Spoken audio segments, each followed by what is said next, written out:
చీమ తన ప్రయాణాన్ని కొనసాగిస్తుంది. అలా వెళ్తూ వెళ్తూ డాన్స్ ఫ్లోర్ మీదకి వెళ్తుంది.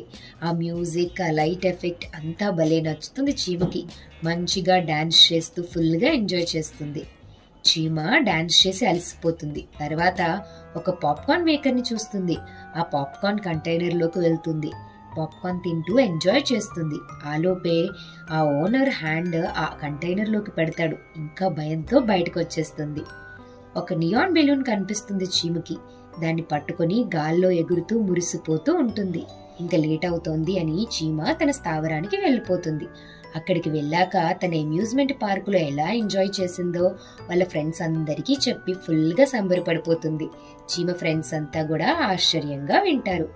చీమ తన గడిపిన ఆనంద క్షణాలన్నీ గుర్తు చేసుకుని కొండపైన ఉన్న తన స్థావరం నుంచి ఆ అమ్యూజ్మెంట్ పార్క్ని చూస్తూ ఆనందపడుతుంది. కుట్టి ఫ్రెండ్స్, చీమ తన చిన్న ప్రపంచం నుంచి బయటికి వచ్చి అమ్యూజ్మెంట్ పార్కులో ఒక గొప్ప అడ్వెంచరే చేసింది కదా. మన చీమతో పాటు మనం కూడా హ్యాపీ, అంతే కదా మరి.